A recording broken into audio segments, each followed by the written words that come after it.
Yo, what up, guys? It's your boy Chris Lee. Welcome back to another video, and today we'll be breaking down UFC Houston, Strickland versus Hernandez. Let's get right into it with the first fight of the card. Carlene Judas versus Julian Miller. Again, I don't really talk about women's MMA too much because I'm not as in depth with them, but Carly is very good. She's a phenomenal kickboxer. She doesn't have the best wrestling, but she does have solid takedown defense. Her kicking game is impressive. She does have power, which is something that not a lot of women in MMA have. She finishes a lot of her fights, and I think she is going to be something in the flyweight division. She is really good.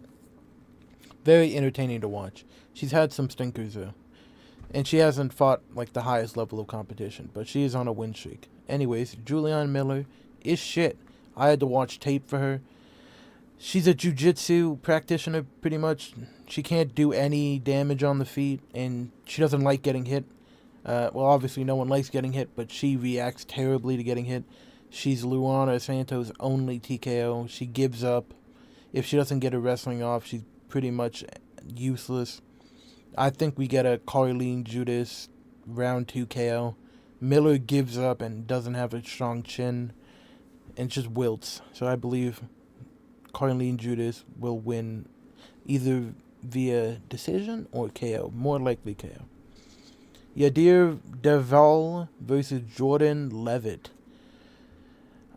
I believe Yadir is going to win this fight.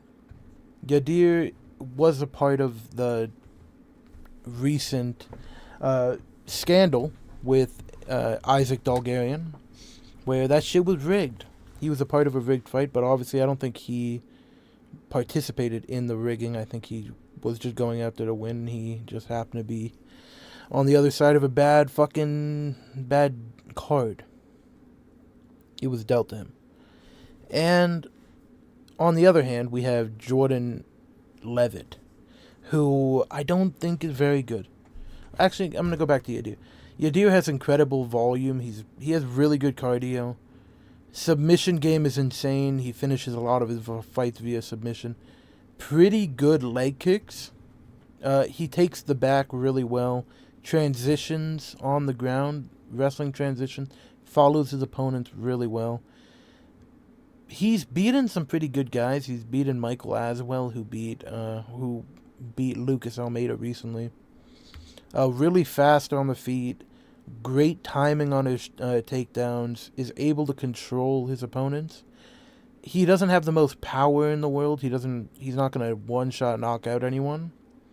And he does miss a lot of his boxing combinations. I wouldn't say he has good hands. I would say he has subpar boxing. And he does overswing a lot. And he doesn't have good takedown defense. But once he's on the ground, he has submissions on his back. He is very active on the ground. And he can find submissions very easily. His clinch game is really good. Elbows and knees in the clinch are very powerful by the looks of it. And yeah, I am going to go with the idea for this fight, because I don't think Jordan Levitt's good. He got out-wrestled by Paddy Pimblett.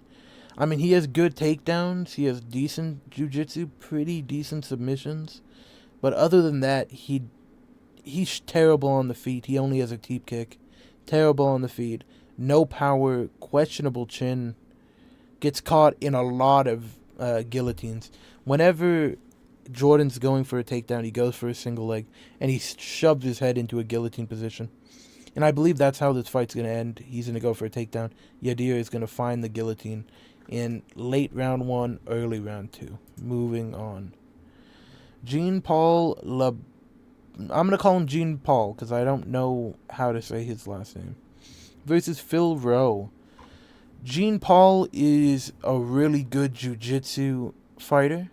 He has great submissions, great wrestling, great takedowns. And he's able to control his opponent on the ground. His striking has improved. He does have decent hands. His kicking game is pretty good. While Phil Rowe has struggled against wrestlers badly. He got held down for 12 minutes of a 15-minute fight in his last fight. But he does have some comeback wins where he's able to pressure his opponents at the end, overwhelm them with his volume and cardio, and get the finish. He does have power. He is a very good boxer, but the wrestling of Jean Paul is going to be too much for Phil Rowe, and I believe Jean Paul will either find a submission or be able to drag this fight into the distance, be able to keep Phil Rowe on the ground, because Phil Rowe struggles to get up. Once he gets taken down, it's really hard for him to get back up. He takes a long time.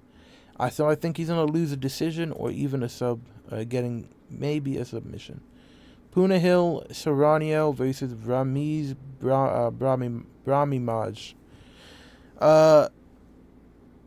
Punahil, very powerful, very good at wrestling. And I believe he is going to be too much for Ramiz. Ramiz has been the underdog in fucking every one of his fights. He has incredible submissions. Very strong guillotine, mainly. That's his main weapon. And Punahil does have a tendency to throw his head into a guillotine. But I believe that if Punahil is able to get him down to the ground, that Ramiz will not be able to get back up. Punahil will be able to just hold him down and control him. I believe this is going to be a very boring fight. I believe this will go to decision. Ramiz is very durable. He's hard to knock out. Punahil has relied on wrestling more so in his last couple fights than his striking, but his striking is pretty good. He does have hands, but I believe Punahil is going to be able to take down Ramiz. Ramiz is no slouch. He's really good, and he does have some good striking on the feet, but I think Punahil is going to be able to put it all together and win this fight. These next two fights I didn't research too much because I already had an opinion going into it, so there wasn't much for me to research. Jocelyn Edwards arguably beat Nora in her previous fight while Jocelyn was very green and Nora was on the rise. I think this fight's completely different now. I think Jocelyn has improved in every metric of the game. I think she's on the ascension, and I believe Nora is declining massively. Nora is not a good wrestler. She can be taken down and controlled. Jocelyn has great takedowns, great timed takedowns, and very technical on the feet. I just don't see how Nora wins this. I'm going to go Jocelyn by either submission or decision, mainly decision. Eldon Correa versus Luis Guruli. Again, I'm going to skip over this one. I'm going to just give you who I believe is going to win. Eldon Correa, whatever. Very good striker, very good submission threat, great wrestling, all around, very well-rounded fighter. Luis is a brawler, striker, very good striker. Not a very good striker, a decent striker. Not very durable, and he got knocked out cold by Ode Osborne. So I'm going to go Eldon Correa by KO. Moving on to Alibi Idris versus Ode Osborne. I'm going to go Idris. I think Idris is very talented. I know he didn't have the best performance against Joseph Morales, but I think that was a stylistic fucking nightmare for him. I believe he's a really good striker. He's a very fun striker. Good kicks, good clinch work, very good clinch work. Very fast, and I believe he's going to be even faster than Ode, even though Ode is one of the fastest strikers in the division. I believe Alibi will be able to keep him at range, land his kicks, and outpace and out everything Ode. I think Ode is not that great of a fighter. He's 1-4 in his last 5. I don't think Ode is going to be able to wrestle Idris, which is the only way I believe he would win. And I think Idris is just going to dominate Ode for 3 rounds. I don't think Ode does not have... Ode is decently durable.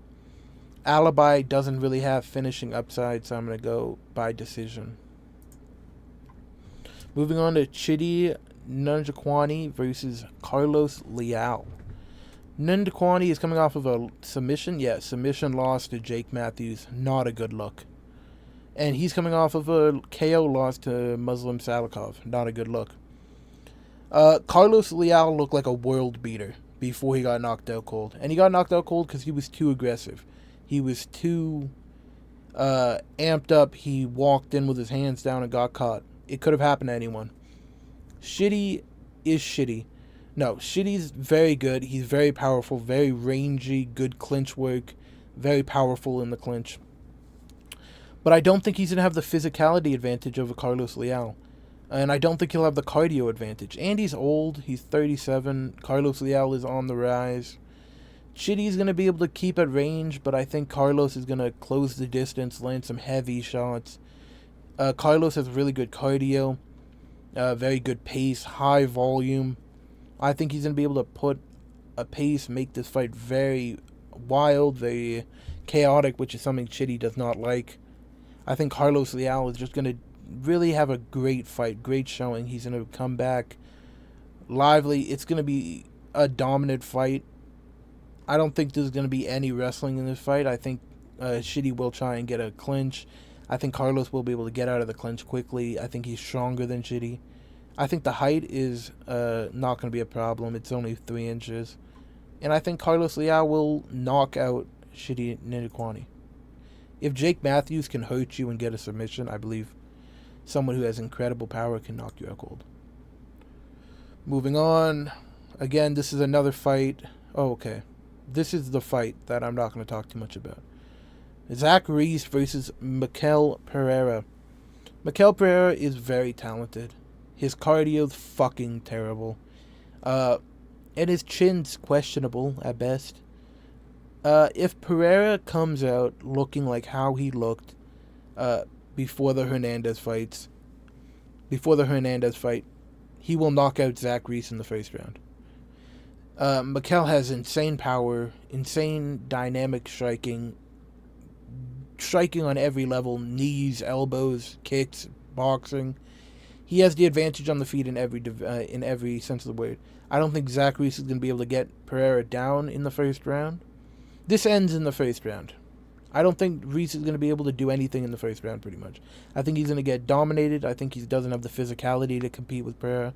I don't think he has the power to knock out Pereira, and I don't think he has the submission ability to submit Pereira.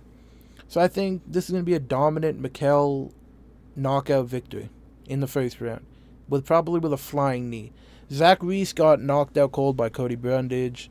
He almost got knocked out cold by Jackson McVeigh. He's not very good. I don't know. His 10-2 record does not reflect on how actually good he is. I think Mikel has a comeback victory. I think he wins. Moving on. How many more fights are there? 5? Moving on to Jacob Smith versus Josiah Harold. Harold has a great story, but I think Jacob Smith is just better everywhere. I think Jacob Smith has some of the best takedowns I've ever seen. Some of the best control. Great on the ground. Great ground and pound. I know he had a stinker of a performance against, who was it, Nika Price, I believe? Yeah, he had a kind of a stinker performance against Nika Price, but everyone has a tricky time with Nika Price. He was supposed to fight JDM, I believe. They're both good. But from my research, Josiah does struggle with wrestlers. He does get held down. He does struggle to get off the fence. And I think Jacob will be able to take him down, hold him down. And even when he gets back up, I think Jacob will take him down repeatedly. And it will just make it a hard fight for Josiah. I don't see Jacob actually getting the submission or the KO. I think Josiah is durable, and I think he has a lot of heart.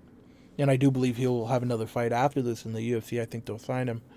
But I think Jacob Smith will have a dominant 30-27 decision here. Moving on. Sergey Spivak versus Ante Delija.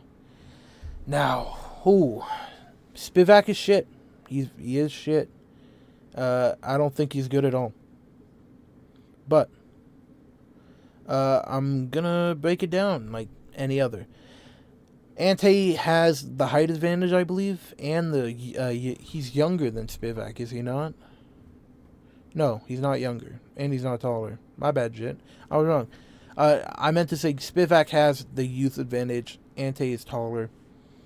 Ante is very strong. He is able to just bulldoze people, like slam them down, do whatever he wants. Very physically strong. He has great clinch position. He does have really good wrestling. He's not too much of a submission threat. Like, he does have it in his back pocket, but he's not actively looking for it all the time. He has really good ground and pound, though. He has good power in his hands. He's a finisher. He's been training with Tom Aspinall, so that says something. He's very experienced, very battle-tested. Durable. I do believe he's a very durable fighter. He cuts off the cage well on the feet. Good striking. I'm saying he definitely has the striking advantage. Very well rounded. He has good defensive wrestling, good offensive wrestling. Good everywhere the fight can go. And he's very pressure heavy. He will back up any opponent. And he has really good cardio for a heavyweight. His only issues is that he is low output sometimes. He does hesitate. He does get knocked out in the first round a couple times. He can be held against the fence. He does struggle to get off the fence. But honestly, like, that's not too much because I don't think Spivak is going to go for that. Spivak's not going to be able to hold Ante against defense. Spivak's positives. He has good jiu-jitsu. He probably has the best jiu-jitsu in the heavyweight division. He has good takedowns. Obviously, he has good takedown defense. I don't think Ante is going to be able to take down Spivak. I think this will be a striking fight. Spivak has really good trips and like judo throws in the clinch.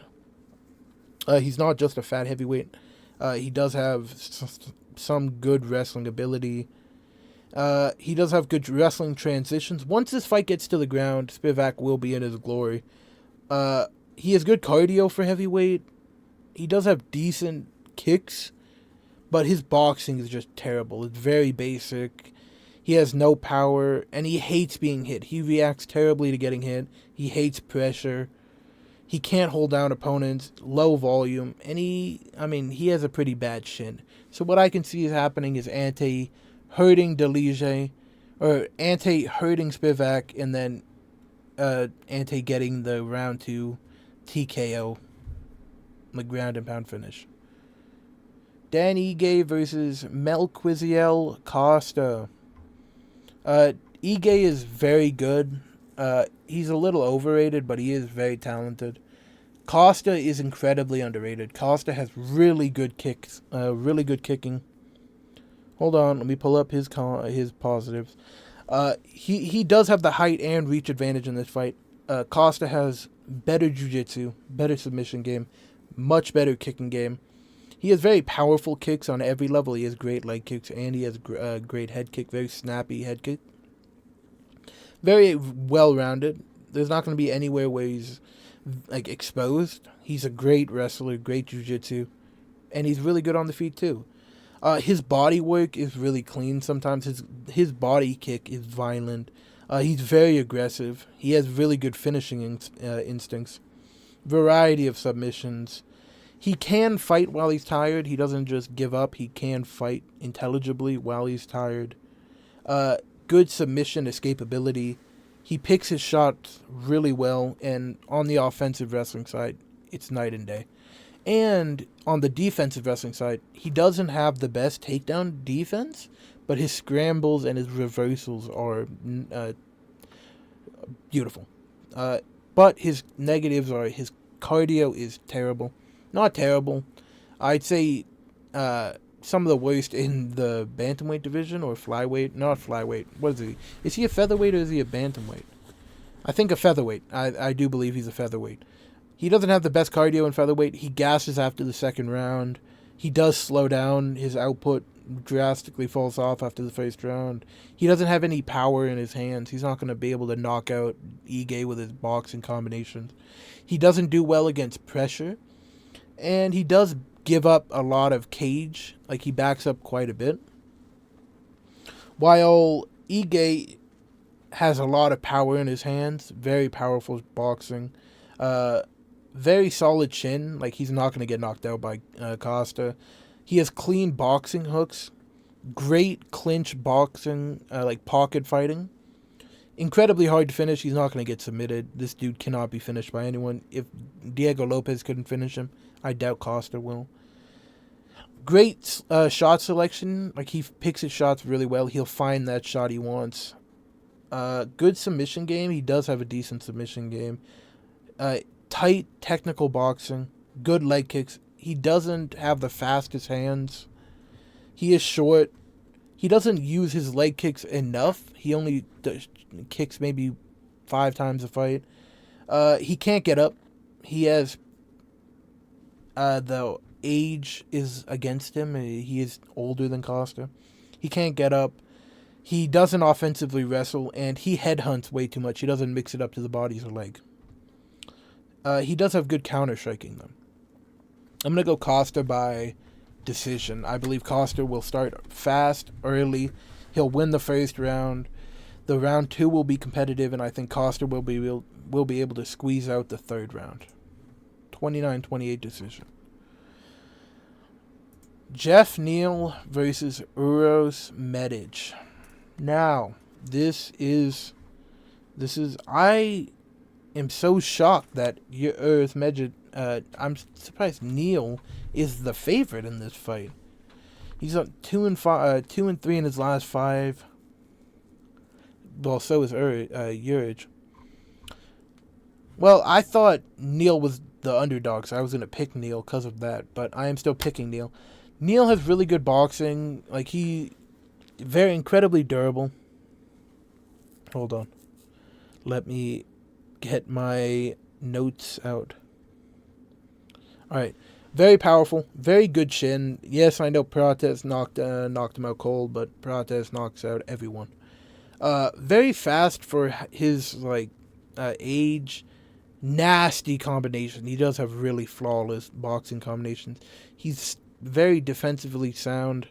Throws from a lot of different angles. Mixes up levels of attack, so he does go to the bodies. He does shoot some leg kicks. And he does, straight punches, hooks, everything. Very high volume. He does have pretty good cardio. Very hard to finish. He has a really good gas tank. Very pressure-based. He backs up his opponents. He gets them uncomfortable. And he finds his shots.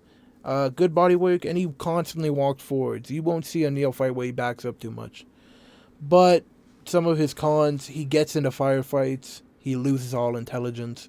He doesn't have the best ground and pound. He doesn't wrestle at all. He doesn't throw any kicks. He doesn't do good as a counter striker.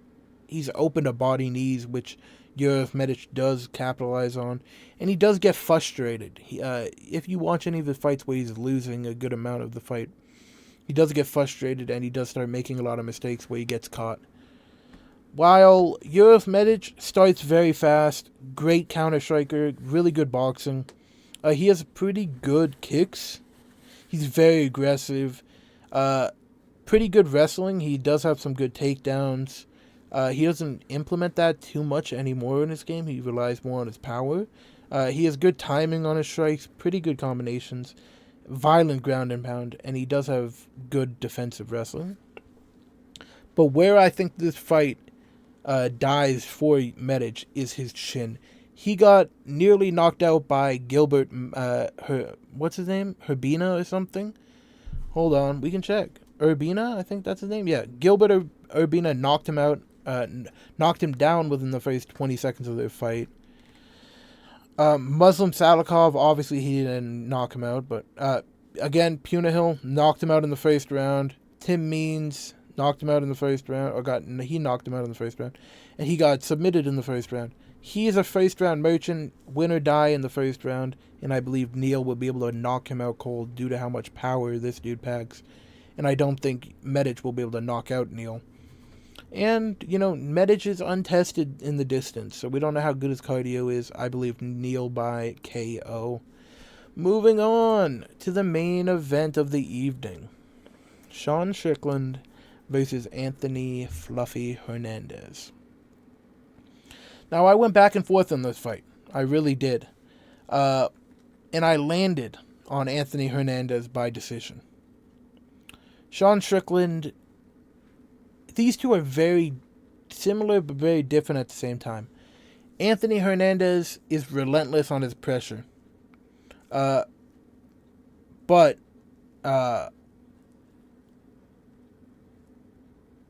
Honestly, I don't know what I was going with. But I think Anthony Hernandez, his wrestling pressure will be way too much for Sean Strickland. We saw Sean Strickland get taken down 6 times by DDP. Sean Strickland allows people to take him down. He stands up very straight so he can get his boxing combinations off and his Philly shell defense.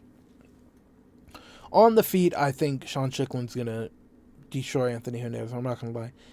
Sean Strickland's very hard to hit. Anthony Hernandez does not have the striking to strike with Sean Strickland. Sean has great boxing.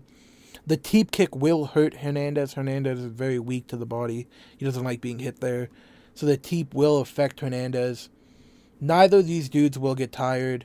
But when Anthony Hernandez takes someone down, it's so hard for them to get up. And even when they get back up, which Sean Strickland most definitely will, because Sean Strickland has some of the best get-up game in all of MMA. He gets up no matter what. He's very intelligible on the ground. He has great reversals, great scrambles. He knows when to get up, when not to. He won't settle on the ground. He's constantly trying to get up. Anthony Hernandez will let you get up, land an elbow, land a knee, then immediately take you down again. That's just how good his cardio is.